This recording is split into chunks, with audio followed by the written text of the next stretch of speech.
High, I am Mamisha and welcome to day 2 of Dhaka. 6.5 ঘন্টা train journey করে ঢাকা পৌঁছানোর পর ঢাকার আকাশ ছিল কালো মেঘে ঢাকা আর আমাদের কপালে ছিল বড় একটা এল। আমাদের সময় যেহেতু কম, তাই দ্রুত দ্রুত কোথাও যাওয়ার জন্য আমাদের একমাত্র মাধ্যম ছিল মেট্রো।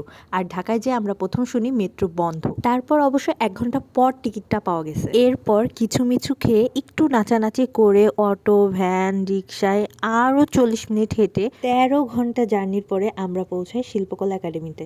এখানে পৌঁছানোর পর এই যে মেইন গেট থেকে আমার মুখটা হা হইছে। এখানে আমরা 7 ঘন্টা ছিলাম আর এই 7 ঘন্টা আমার মুখ হাই ছিল।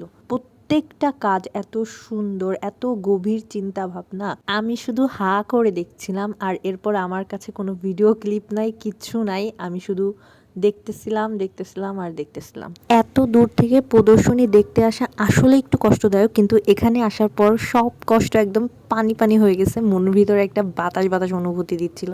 এত আনন্দ হচ্ছিল যে এত কষ্ট করে আসাটা আসলেই সফল হয়েছে।